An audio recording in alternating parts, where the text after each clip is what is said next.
Saudara-saudari semuanya, Shalom Alaikum. Kita akan membahas mengenai devosi kerahiman ilahi.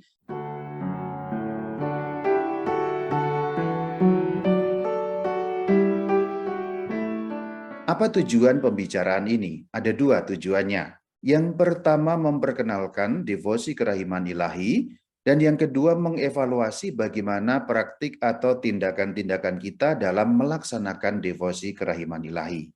Aku mulai dari jenis-jenis doa Katolik. Kalau kita bagi doa-doa dalam gereja Katolik itu ada beberapa kategori. Pertama ada kategori liturgi dan yang kedua ada kategori devosi.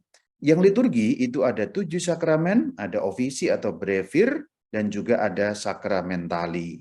Contoh sakramen adalah baptis dan ekaristi yang umumnya setiap minggu kita rayakan. Ofisi atau brevir adalah doa harian, atau kalau pakai bahasa yang lebih mudah adalah sholatnya orang Katolik. Sakramentali misalnya berkat rumah, berkat benda-benda, dan lain sebagainya. Kemudian devosi pun terbagi-bagi. Ada devosi kepada Tuhan Yesus, ada devosi kepada para kudus, juga termasuk diantaranya adalah Bunda Maria sebagai yang paling utama, dan ada devosi para malaikat, contohnya devosi kepada Santo Mikael, Malaikat Agung. Kalau kita bagi menjadi dua besar, berarti ada liturgi dan ada devosi. Lalu di manakah posisi devosi kerahiman ilahi atau kerahiman Allah dalam kerangka doa-doa gereja Katolik? Rupa-rupanya devosi kerahiman Allah tidak sepenuhnya devosi, tapi ada bagian yang masuk dalam liturgi gereja bahkan sudah diresmikan atau disahkan, yaitu Minggu Paskah kedua sebagai Minggu Kerahiman Allah. Disebut ada yang bagian liturgi betul, ada juga. Disebut bagian devosi betul, ada juga. Lalu kita lanjutkan bagaimana asal-usul devosi ini. Mari kita mengingat kembali. Awal mulanya adalah dari kehidupan Suster Faustina. Siapa nama asli beliau? Yaitu Helena Kowalska, seorang Polandia. Dan sekarang sudah meninggal dan sudah dikanonisasi menjadi seorang kudus. Maka kita juga dapat menyebutnya sebagai Santa Faustina. Kalau kita membuka BHF, apa itu BHF? Buku Harian Santa Faustina, ada perkataan-perkataan yang didiktekan langsung oleh Baginda Junjungan kita Yesus Kristus kepada Santa Faustina atau yang pada waktu itu masih hidup sebagai Suster Faustina. Nah, di dalam iman Katolik, hal seperti itu disebut sebagai wahyu privat atau wahyu pribadi. Sekarang kita bahas seperti apa wahyu pribadi itu supaya kita dapat menempatkannya secara keseluruhan dalam susunan iman Katolik yang utuh. Untuk itu kita akan membuka KGK atau Katekismus Gereja Katolik pada artikel yang ke-66. Tata penyelamatan Kristen sebagai suatu perjanjian yang baru dan definitif tidak pernah akan lenyap. Kalimat lanjutannya, tidak perlu diharapkan suatu wahyu umum yang baru sebelum kedatangan yang jaya Tuhan kita Yesus Kristus. Apa maksudnya? Tuhan Allah tidak akan memberikan wahyu yang umum yang baru lagi karena Yesus Kristus adalah puncak wahyu, Yesus Kristus adalah wahyu yang terakhir. Untuk membahas secara lebih dalam, Anda dapat membuka channel YouTube Katkit atau Anda buka YouTube kemudian ketik saja Katkit Yesus Wahyu Terakhir. Klik, Anda akan menjumpai bagaimana hal ini dijelaskan secara lebih panjang lebar. Karena ini bukan tema kita secara langsung, kita lewatkan dengan menyinggung sedikit-sedikit saja. Kalimat lanjutan masih pada KGK 66. Walaupun wahyu itu sudah selesai, jadi kesimpulannya ada di sini, wahyu yang disampaikan Allah melalui Yesus Kristus Tuhan kita sudah selesai, karena itu kepuncakan wahyu atau kepenuhan wahyu. Maka tidak ada wahyu yang mengungguli itu. Tetapi meskipun pewahyuan sudah selesai, namun isinya sama sekali belum digali seluruhnya. Wahyu Allah sudah selesai. Apa yang perlu diketahui oleh manusia sudah disampaikan oleh Allah sepenuh-penuhnya. Tetapi maknanya, isinya belum dapat dimengerti secara sepenuh-penuhnya oleh kita manusia. Lanjutannya, masih merupakan tugas kepercayaan umat Kristen supaya dalam peredaran zaman, lama-kelamaan dapat mengerti seluruh artinya. Jadi merupakan tugas gereja untuk mengartikan wahyu Allah yang sudah tuntas itu, supaya lama-lama sungguh-sungguh seluruh maknanya dimengerti oleh umat Kristen terutama, atau oleh seluruh umat manusia. Sekarang kita lanjutkan pada artikel 67, masih pada KGK, yaitu Katekismus Gereja Katolik. Dalam peredaran waktu terdapatlah apa yang dinamakan wahyu pribadi yang beberapa di antaranya diakui oleh pimpinan gereja. Jadi ada wahyu pribadi yang diakui. Apakah ada wahyu pribadi yang tidak diakui? Tentu saja ada. Ada cukup banyak wahyu pribadi yang tidak diakui, bahkan wahyu pribadi yang malah dinyatakan sebagai tidak otentik atau palsu. Atau dalam bahasa sekarang wahyu pribadi yang sifatnya hoax. Nah, kita lanjutkan masih artikel yang ke-67. Namun, wahyu pribadi itu, kita kembali kepada kalimat sebelumnya, beberapa di antaranya diakui oleh pemimpin gereja. Wahyu pribadi itu, bahkan yang sudah diakui oleh pemimpin gereja, tidak termasuk dalam perbendaharaan iman. Maksudnya apa? Kalau seseorang menerima wahyu pribadi, bahkan setelah diakui resmi oleh pemimpin gereja, umat Katolik yang lain tidak harus mengimaninya. Artinya, kalaupun tidak mengimaninya, dia tetap seorang Katolik. Tentu tidak boleh menyalahkan. Contohnya devosi kerahiman Allah. Ini merupakan wahyu pribadi kepada Santa Faustina. Seandainya saya tidak percaya mengenai wahyu pribadi itu, saya tetap seorang Katolik yang baik. Tetapi saya tidak boleh menyalahkan bahwa wahyu pribadi kepada Santa Faustina adalah salah. Kalau aku tidak meyakininya, tidak masalah. Karena apa? KGK 67 tidak termasuk dalam perbendaharaan iman. Bukan suatu dogma, bukan suatu keyakinan yang mengikat umat Katolik seluruhnya. Itulah namanya wahyu pribadi. Itulah kenapa kalimat lanjutannya bukanlah tugas mereka. Maksudnya wahyu-wahyu pribadi untuk menyempurnakan wahyu Kristus yang definitif atau untuk melengkapinya. Kenapa? Karena wahyu Kristus sudah sempurna. Karena wahyu Kristus sudah lengkap. Seluruh wahyu Allah yang harus diketahui oleh manusia sudah lengkap melalui diri Yesus Kristus, Tuhan dan junjungan kita. Maka wahyu pribadi sebenarnya tanda petik. Aku pakai tanda petik ya. Tidak menambahkan apa-apa dalam wahyu Kristus. Loh, kalau tidak menambahkan apa-apa, lalu apa gunanya? Perhatikan kalimat lanjutannya. Melainkan untuk membantu supaya orang dapat menghayatinya lebih dalam lagi dalam rentang waktu tertentu. Menghayatinya yang dimaksud adalah menghayati wahyu Kristus atau menghayati iman Kristen. Itulah yang dimaksudkan. Dalam hal kita adalah iman Kristen yang satu, kudus, Katolik, dan Apostolik atau iman Katolik. Jadi wahyu pribadi ada gunanya, bukan untuk menyempurnakan, bukan untuk melengkapi apa yang telah diwahyukan dalam Kristus, tapi membantu orang untuk dapat menghayatinya lebih dalam. Itulah kenapa tadi gereja mengatakan bukan bagian dari perbendaharaan iman. Jadi maksudnya, kalau orang tidak terbantu dengan ini semua, maka orang tidak melakukannya pun tidak apa-apa. Ya contohnya, ini contohnya aku tidak meyakini, seandainya aku sih meyakini ini dan menghayatinya. Seandainya aku tidak menghayatinya, tidak membantu juga, dan doa koronka itu apa untukku tidak membantu juga, aku tidak masalah. Aku tetap dapat disebut sebagai seorang Katolik yang baik karena aku bisa melaksanakan devosi yang lain. Ingat statusnya adalah devosi. Kerahiman Allah, kerahiman ilahi, doa koronka dan perangkat-perangkat lain itu bagian dari devosi. Kalau tidak membantu menghayati iman Kristen, maka tidak dipakai, tidak ada masalah.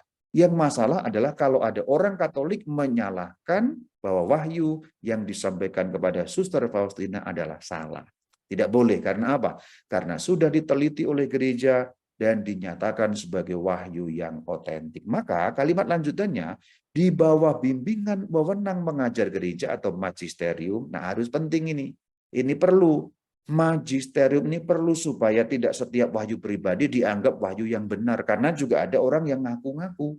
Ngaku mendapat penampakan, ngaku mendapat suara, ngaku mendapat penglihatan, ngaku mendapat perintah, ngaku mendapat firman, dan lain sebagainya. Maka diperlukan wewenang mengajar gereja atau magisterium. Gampangnya, seandainya dulu buku harian Suster Faustina belum disahkan oleh gereja, oleh magisterium gereja, maka kita tidak dapat mempercayainya begitu saja. Sampai saatnya dinyatakan, kemudian benar itu suatu amanat yang otentik. Kita baca lanjutan dari KGK 67. Di bawah bimbingan wewenang mengajar gereja atau magisterium, maka dalam kesadaran iman, umat beriman tahu membedakan dan melihat dalam wahyu-wahyu ini, maksudnya wahyu-wahyu pribadi, apa yang merupakan amanat otentik dari Kristus dan para kudus kepada gereja. Jadi pesannya otentik artinya benar dari Tuhan Yesus, benar dari para kudus untuk gerejanya. Dalam hal pembicaraan kita, artinya setelah disahkan oleh magisterium gereja, maka wahyu kepada Santa Faustina benar berasal dari Kristus yang ditujukan kepada gerejanya. Maka kalau kita membaca buku-buku Katolik, dalam hal obrolan kita itu BHF, ada imprimatur nihil obstat, disahkan sebagai amanat yang otentik, wahyu pribadi yang otentik.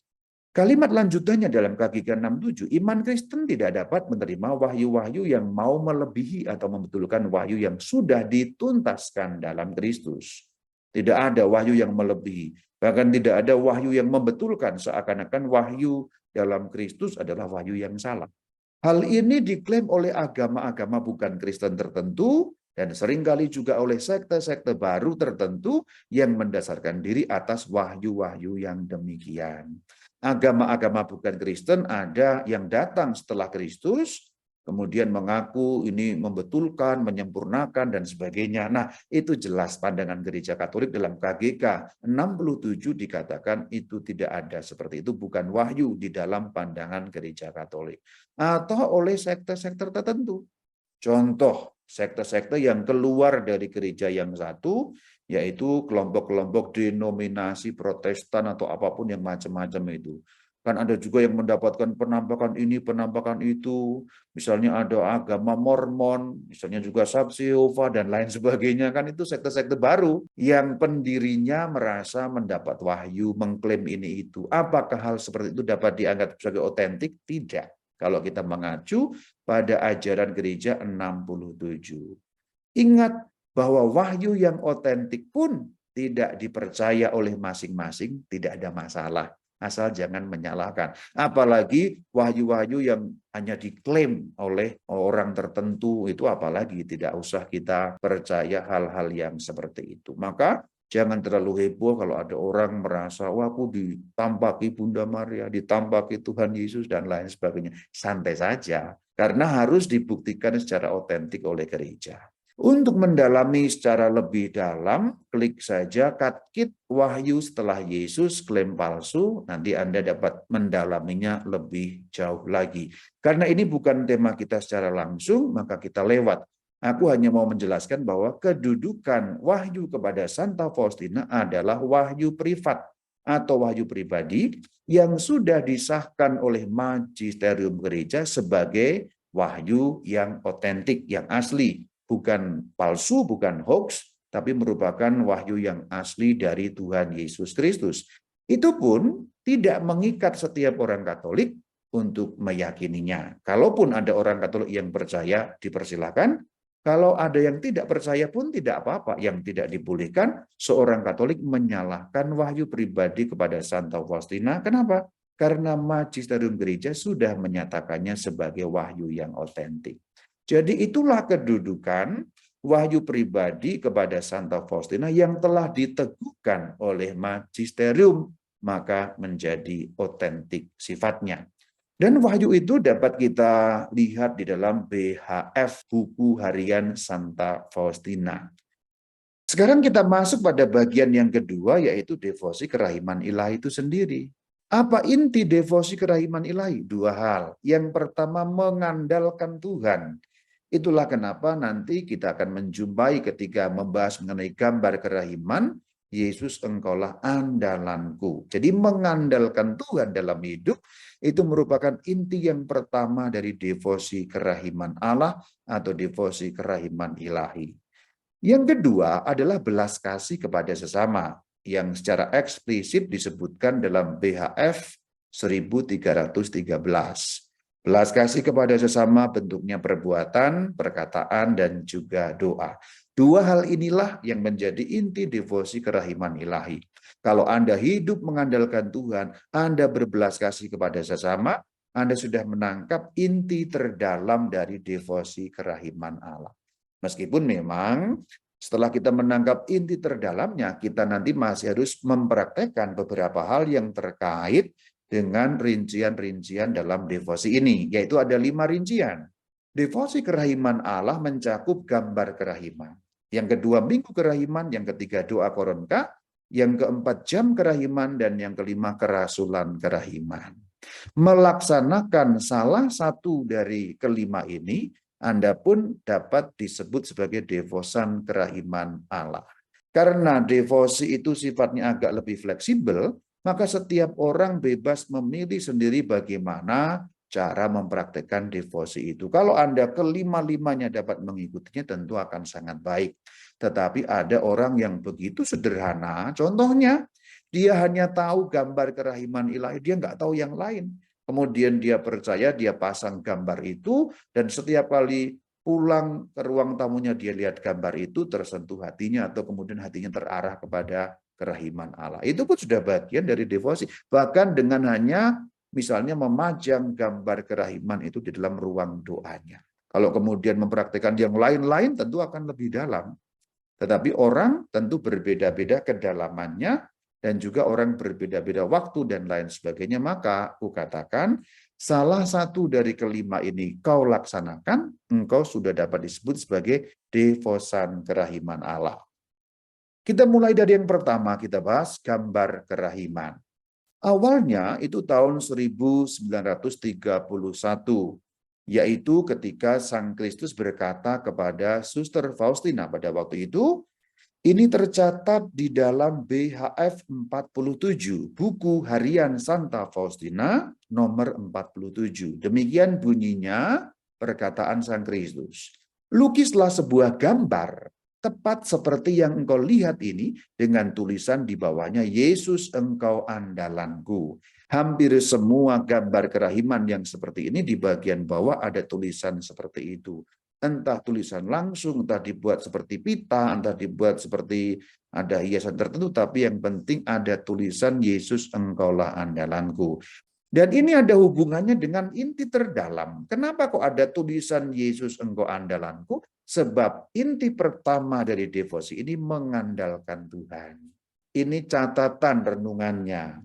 Inti pertama dari devosi ini mengandalkan Tuhan. Artinya dalam segala suka dan duka kita melibatkan Tuhan. Dalam segala perjuangan hidup kita melibatkan Tuhan, bukan berjuang dari kekuatan kita sendiri. Itulah kenapa meskipun Anda rajin doa koronka, rajin jam kerahiman, mengikuti segala macam pertemuan ini dan itu, tetapi kalau hidupmu belum mengandalkan Tuhan, tampaknya kamu baru dapat disebut sebagai pelaksana rincian-rincian devosi saja. Belum devosan yang benar-benar. Bahkan kalau sebaliknya, bahkan kalau orang hanya memasang gambar kerahiman, tapi hidupnya sudah mengandalkan Tuhan, orang seperti itu sudah dapat disebut sebagai seorang devosan kerahiman ilahi. Maka mengandalkan Tuhan ini penting sekali. Mengandalkan Tuhan artinya yang pertama mendengarkan apa yang dikehendaki Tuhan. Yang kedua melaksanakan. Dan yang ketiga hidup bergantung pada kemurahan hati Tuhan. Selanjutnya, di dalam BHF 47 itu ada keinginan atau kehendak dari Sang Kristus. Demikian bunyinya. Aku itu Sang Kristus yang berkata kepada Suster Faustina, aku ingin supaya gambar itu dihormati. Mula-mula di kapelmu dan kemudian di seluruh dunia. Selanjutnya kita bertanya, apa ada janji Tuhan terkait dengan gambar kerahiman ilahi? Yuk kita lihat. Dalam BHF 48 kita melihat janji Tuhan. Akunya Yesus Tuhan, berjanji bahwa jiwa yang menghormati gambar itu tidak akan binasa. Jadi yang kukatakan tadi ada landasannya BHF 48. Bahkan ketika orang hanya menghormati gambar saja, itu sudah merupakan bagian dari devosi. Jadi menghormati gambar itu saja tidak akan binasa. Tidak akan binasa ini maksudnya tidak akan masuk ke tempat siksaan kekal, bahasa kita sehari-hari tidak akan masuk neraka gitulah. Lanjutannya, aku menjanjikan juga, Yesus menjanjikan juga, bahwa sudah sejak di dunia ini, ia, maksudnya orang yang menghormati gambar tadi, akan mengalahkan musuh-musuhnya, khususnya pada saat kematian. Aku sendiri akan membelanya bagikan kemuliaanku sendiri. Yang dimaksud sebagai musuh-musuhnya ini jangan dianggap ini musuh manusia loh. Musuh-musuhnya dalam hal ini adalah setan, yaitu khususnya pada saat kematian. Bukan berarti kalau Anda musuh, Tuhan membela Anda, itu bukan. Anda berselisih paham dengan tetangga, musuh saya. Nanti Yesus akan membela Anda, ya bukan. Musuh-musuh yang di sini maksudnya adalah mengalahkan godaan setan, mengalahkan kuasa setan, mengalahkan gangguan setan, khususnya pada saat kematian. Kenapa pada saat kematian atau sakratul maut? Karena itu saat yang bahaya sekali. Itulah kenapa dalam doa Salam Maria kita mengatakan, doakanlah kami pada waktu kami mati. Karena di dalam saat ajal, kita dipakai sebagai medan pertempuran untuk perebutan. Apakah kita akan mengikuti Tuhan, atau di saat-saat terakhir menghujat Tuhan dan malah mengikuti setan. Jangan sampai di detik itu terakhir, justru kita malah menghujat Tuhan dan membela setan atau ikut setan dengan mengabaikan seluruh kerahiman dan kebaikan Tuhan. Jadi menghormati gambar saja dibantu Tuhan untuk mengalahkan setan. Pertanyaan selanjutnya, harus diapakan gambar itu pada waktu diperintahkan kepada Suster Faustina? Mari kita lihat. Dalam BHF 49, aku, Baginda Yesus, menghendaki agar gambar yang akan engkau lukis, ini memang belum dilukis pada waktu itu, tetapi kemudian sudah diberitahukan harus diapakan. Diberkati secara meriah pada hari Minggu pertama sesudah Paskah. Hari Minggu pertama sesudah Paskah, namanya adalah hari Minggu Paskah yang kedua. Kemudian sekarang kita kenal sebagai Minggu Pesta Kerahiman atau hari Minggu Kerahiman. Itu pun disebutkan di dalam BHF 49. Hari Minggu itu, yaitu hari Minggu Paskah kedua atau Minggu pertama sesudah Paskah, harus menjadi pesta kerahiman. Nah, saudara-saudari, adanya Minggu Kerahiman rupanya terkait erat dengan gambar kerahiman. Yuk sekarang kita bahas yang kedua, yaitu Minggu Kerahiman. Mengenai Minggu Kerahiman itu tertulis di dalam BHF 49 juga, yang masih ada hubungannya dengan gambar tadi. Aku, Yesus, merindukan adanya pesta kerahiman, dan seterusnya di bagian yang sudah kita bahas mengenai gambar dan pemberkatan secara meriah tadi itu. Apa sih yang dikehendaki Tuhan Yesus mengenai minggu atau pesta kerahiman itu? Itu dapat kita temukan dalam BHF 50. Aku, Baginda Yesus, menghendaki agar para imam berkhotbah tentang kerahimanku yang besar terhadap jiwa-jiwa orang-orang berdosa. Berapa imam yang sudah berkhotbah tentang itu dan berapa yang belum? Kalau masih banyak imam yang belum berkhotbah tentang itu, berarti Anda sebagai umat dapat menjadi rasul kerahiman, yaitu itu bagian devosi yang kelima nanti ada hubungan dengan ini, artinya mendorong, mendesak atau memohon, meminta kepada para imam supaya berkhotbah tentang kerahiman Allah pada minggu pesta kerahiman itu. Karena memang itulah yang dikehendaki Sang Kristus melalui Suster Faustina, supaya para imam menyampaikan kerahiman Allah yang begitu besar terhadap jiwa orang-orang berdosa. Apakah yang diberi tugas hanya para imam? Masa hanya para imam? Tentulah tidak. BHF 206.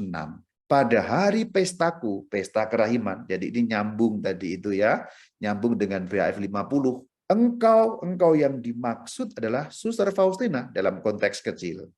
Tapi ketika wahyu privat ini diakui juga oleh gereja dan kemudian dibaca orang, engkau yang artinya Suster Faustina ini tidak hanya untuk beliau saja, tapi untuk berlaku kepada setiap devosan. Konteks awalnya, ini Suster Faustina harus menjelajahi seluruh dunia dan membawa jiwa-jiwa yang layu ke mata air kerahimanku. Ketika dikenakan untuk seluruh umat Katolik yang kemudian yakin pada devosi ini, berarti engkaunya adalah kamu, saya, kita semua menjelajahi seluruh dunia, membawa jiwa-jiwa yang layu ke mata air kerahimanku. Apakah ada jiwa-jiwa yang layu di sekitar kita? Ya banyak ya. Jiwa-jiwa yang layu itu bisa karena suam-suam kuku, imannya mulai luntur, semangat rohaninya mulai hilang, bisa juga karena kesedihan, bisa juga karena derita, macam-macam sebabnya jiwa-jiwa yang layu. Kekurangan kepercayaan kepada kerahiman Tuhan, kurang keyakinan pada penyelenggaraan ilahi, dan lain sebagainya. Itu semua bisa disebabkan oleh duka derita dalam hidup, tetapi juga bisa disebabkan oleh kelalaian. Kelalaian artinya berarti orang Katolik yang kemudian lalai berdoa, lalai misa, lalai segala macam, dianggap tidak penting hal-hal yang seperti itu. Itulah orang-orang yang disebut sebagai jiwa-jiwa yang layu. Harus dibawa. Pertama-tama dibawa dalam doa. Yang kedua juga dibawa supaya hatinya itu melihat mata air kerahiman Allah sendiri. Lanjutannya, aku akan menyembuhkan dan menguatkan mereka. Itu janji Tuhan. Selanjutnya kita dapat bertanya, apa sih kehendak Tuhan Yesus mengenai gambar kerahiman? Jawabannya ada di BHF 88. Aku, Baginda Yesus, ingin gambar ini dipajang di depan umum pada minggu pertama sesudah Paskah. Minggu itu adalah pesta kerahiman. Ada rujukan yang lain. Tadi sudah dirujuk BHF 49. Sekarang dirujuk kembali pada BHF 88 mengenai gambar kerahiman. Supaya dipajang, ini nyambung dengan bagian kerasulan. Seandainya di parokimu praktek ini belum jalan, di lingkungan atau di tempat-tempatmu belum jalan, engkau bisa memperkenalkan, mendorong, mendesak, atau juga meminta, memohon, supaya ada pemajangan gambar itu khususnya pada minggu pertama sesudah Paskah. Dengan demikian kamu dapat menjadi rasul kerahiman ilahi, yaitu kategori kelima dari devosi atau rincian devosi ini. Selain berkaitan dengan gambar kerahiman, minggu kerahiman juga terkait erat dengan novena kerahiman. Jadi novena kerahiman itu bagian dari minggu kerahiman ilahi. Karena bagaikan menyiapkan datangnya pesta kerahiman ilahi itu. Maka novena sebenarnya bukan bagian yang terpisah karena punya waktu yang begitu khusus.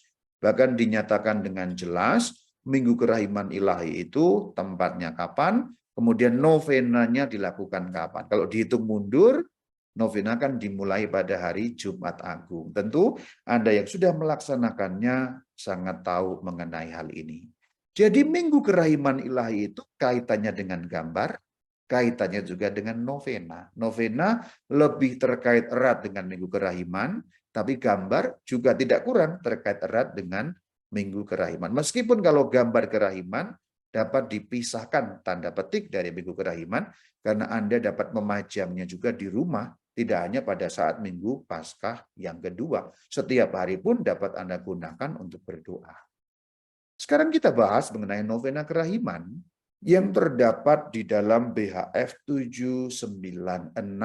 Berkat novena ini bahkan jelas sekali dikatakan, aku Baginda Yesus akan memberikan segala rahmat yang mungkin diberikan kepada jiwa-jiwa. Bahkan teks novena kerahiman Allah yang selengkap-lengkapnya ada di buku harian Santa Faustina, yaitu pada nomor 1209 sampai 1229.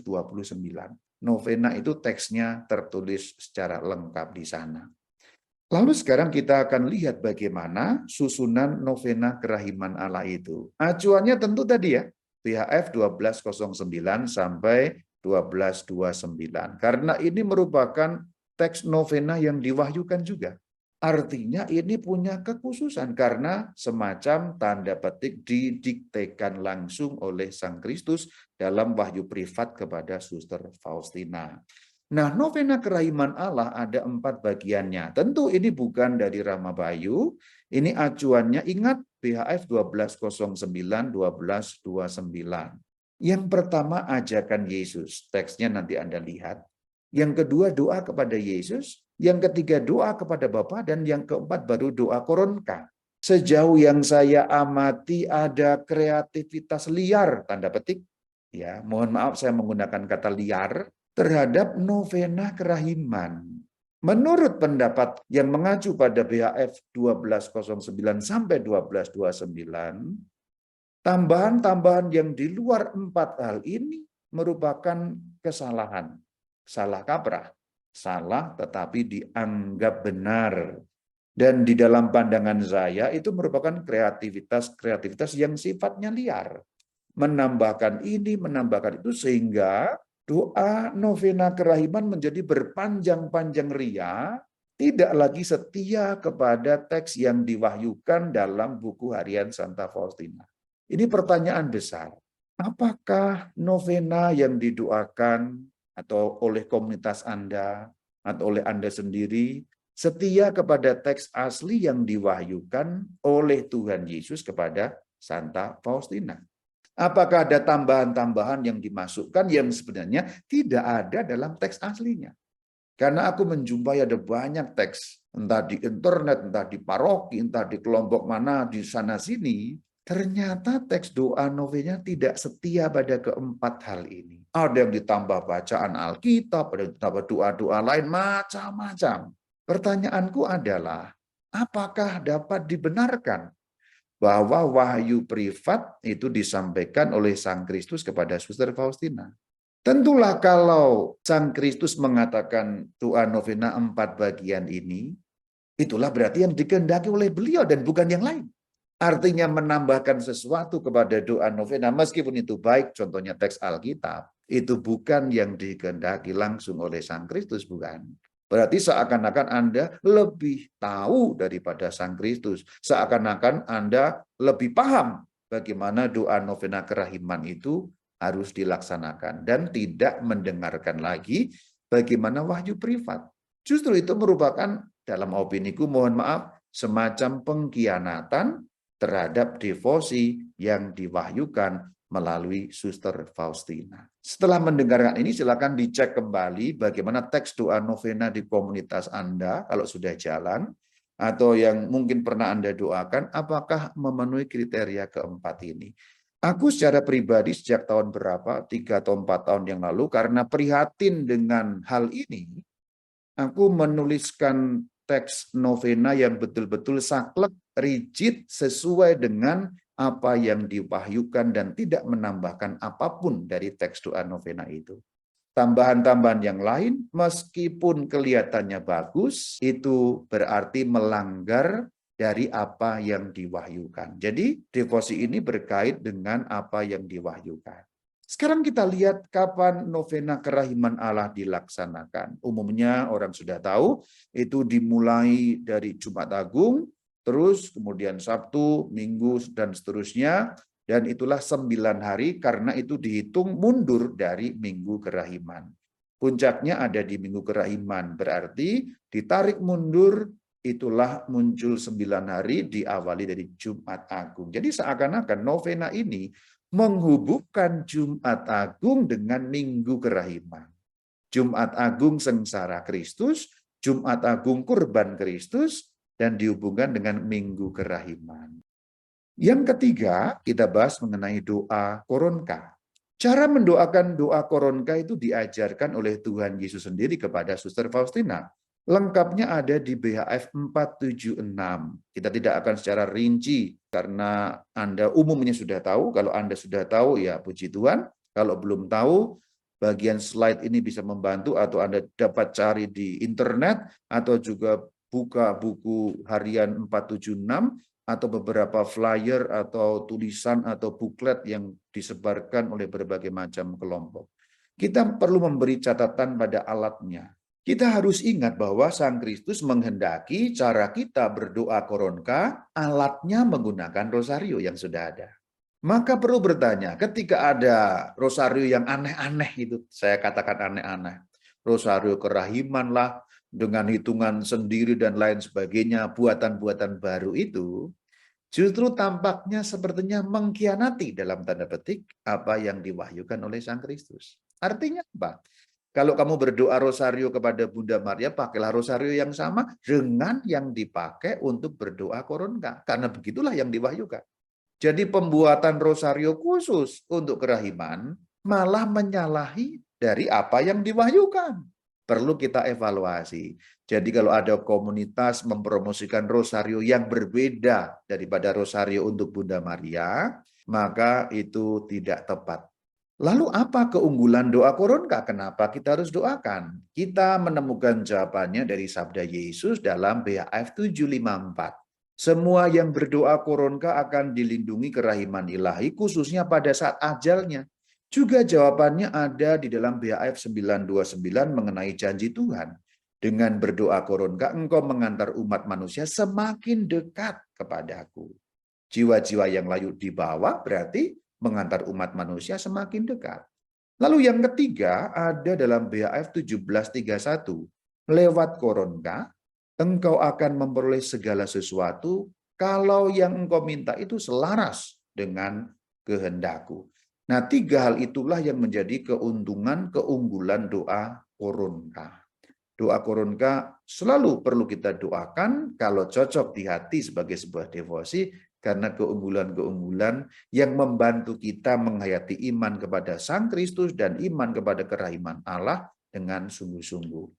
Nah, sebagaimana tercantum dalam BHF 1541 juga ada janji umum tentang koronka. Tidak dibahas khusus di sini karena itu tema yang terpisah meskipun ada kaitannya, Anda nanti bisa baca sendiri.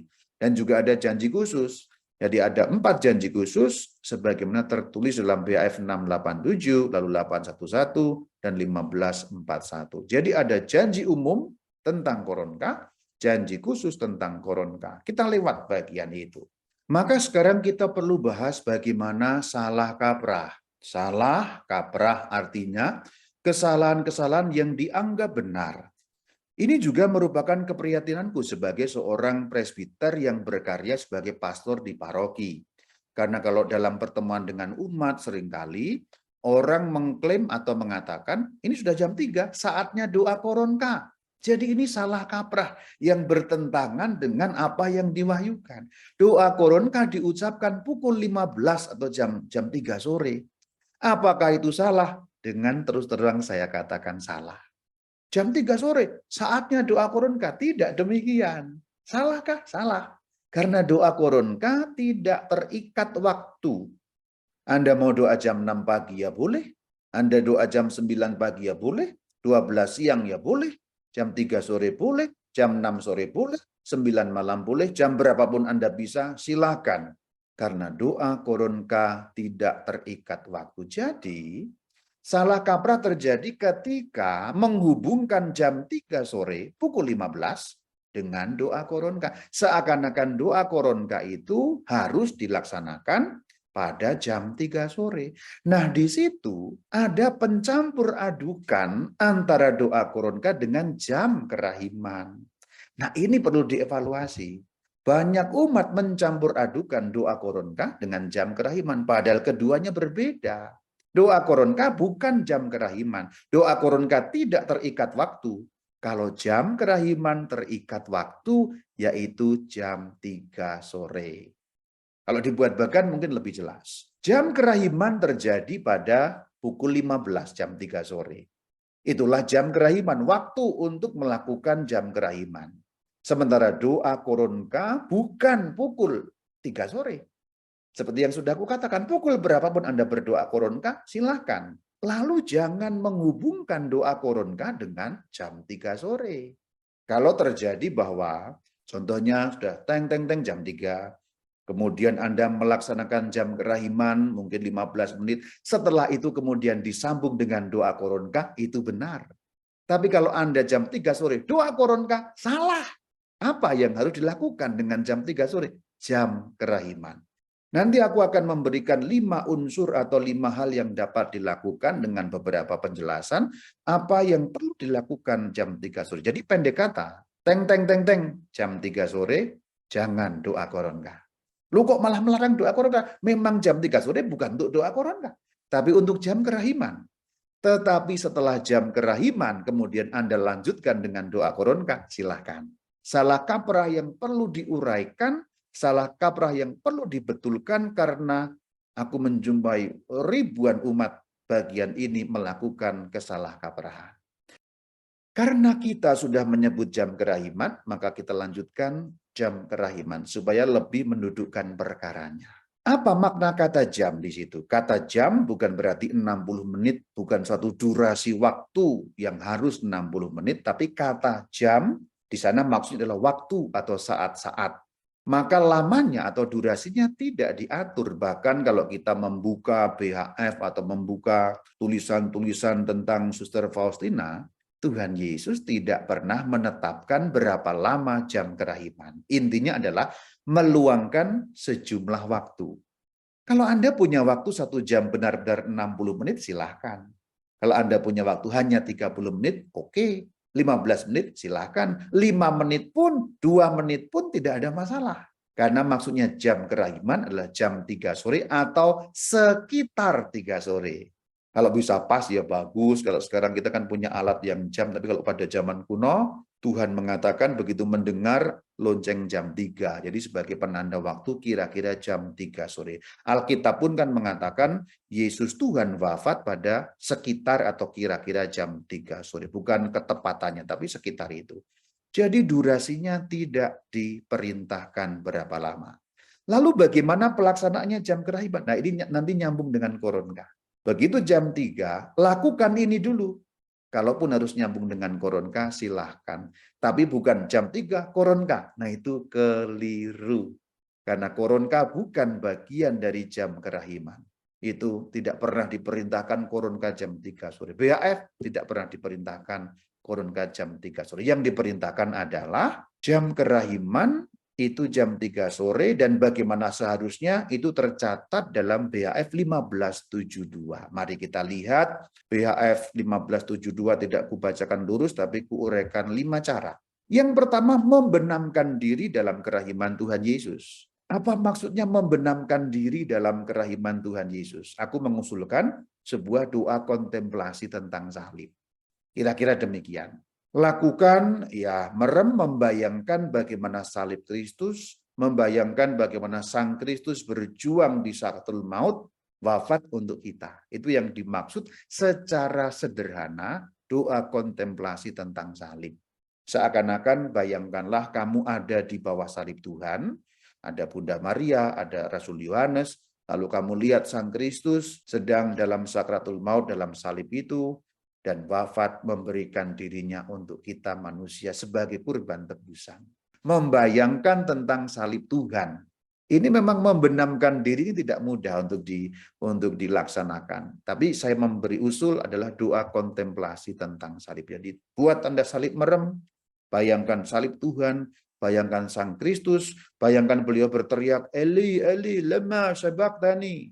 Atau berkata, ini ibumu, ini anakmu. Lalu engkau ada di sana dan bersyukur bahwa melihat itu semua sebagai bentuk kerahiman Tuhan Yesus. Benamkan dirimu.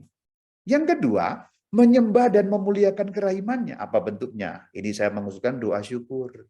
Jadi berdoa syukur, Tuhan, bersyukur aku atas kurbanmu di salib, dan lain sebagainya, dan lain sebagainya. Pokoknya intinya terkait dengan salib Kristus, kurban Kristus, dan disyukuri bahwa Kristus berkurban untuk kita. Itu menyembah dan memuliakan kerahimannya. Nomor 3, memohon pertolongannya bagi seluruh dunia, khususnya bagi pendosa. Jadi ketiga ini bisa.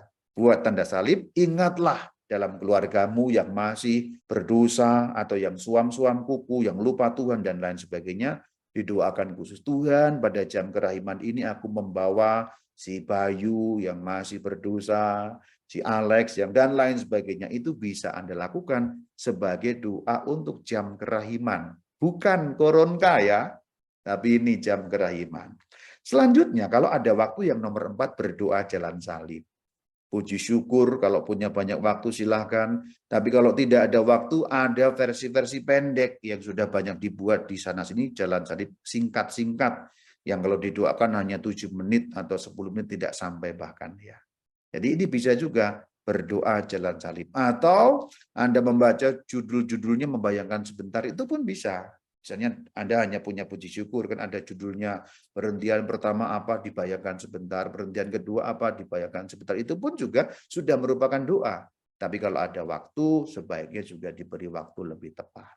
Yang nomor 5, menyembah hatinya dalam sakramen Maha Kudus jika ada kesempatan. Kalau pas dekat gereja, umpamanya, atau kapel umpamanya, masuk ke ruang kapel, lalu bersujud di hadapan tabernakel di mana bertata sakramen Maha Kudus. Jadi jam kerahiman itu bentuk-bentuknya paling kurang ada 5 tadi ini.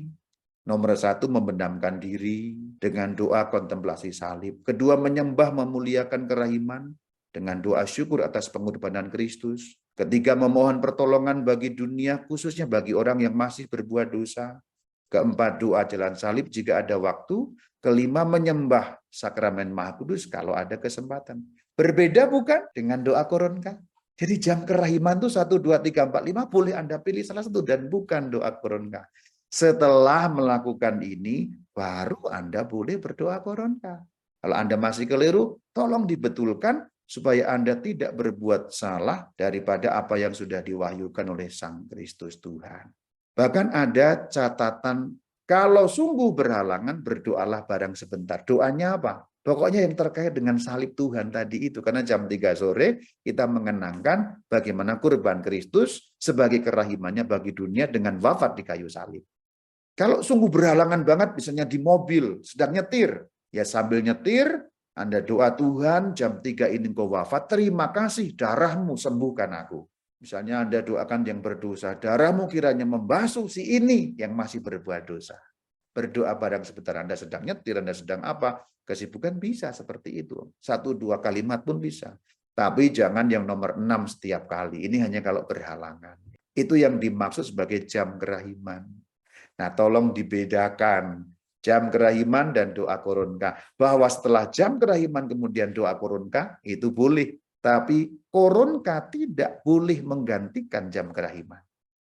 Bagian terakhir tidak panjang, kerasulan kerahiman. Kalau sudah mempraktekkan macam-macam tadi itu, nah kemudian kita perlu memperkenalkan. Seperti yang dikatakan baginda Yesus tertulis dalam BHF 1074. Beritakanlah kerahimanku dan kasihku kepada dunia. Sekarang aku menyampaikan kepadamu, nah aku berarti melakukan kerasulan kerahiman. Lakukan apa saja yang dapat engkau lakukan untuk menyebarkan penghormatan kepada kerahimanku. Aku membuat teks novena yang benar sesuai dengan BHF, itu lakukan apa saja. Nah, bahwa kemudian orang menggunakan apa tidak, ya silakan. Tapi dengan membuat suatu penyadaran seperti ini, semoga orang juga lebih banyak kembali kepada apa yang benar seperti diwahyukan, apa yang dalam BHF itu. Kemudian 1075. Jiwa-jiwa yang menyebarkan penghormatan kepada kerahiman ilahi akan kulindungi seumur hidupnya. Puji Tuhan. Ya, aku sudah menyebarkan meskipun kecil-kecil. Semoga engkau pun juga melakukannya supaya kerahiman Allah makin dikenal. Seperti juga lagu ini yang aku senang sekali ya. Sepanjang hidupku aku ingin nyanyikan sepenuh hati memuliakan kerahiman-Mu Tuhan. Tidak aku nyanyikan karena males ya. Enggak bagus suaraku. Pokoknya kamu tahu lagu ini yang juga merupakan penyebaran. Artinya aku sering nyanyi lagu ini, orang dengar, orang jadi senang, itu juga bisa menjadi bagian dari kerasulan. Intinya apa? Untuk kerasulan ini, BHF 1074. Lakukan apa saja yang bisa engkau lakukan sesuai dengan kemampuanmu atau juga ruang lingkupmu. Demikian mengenai jatuh cinta kembali. Kenapa harus jatuh cinta kembali? Ya kita tegakkan apa yang benar, supaya kita tidak melakukan yang salah, supaya makin cinta lagi kepada devosi kerahiman ilahi. Shalom alaikum.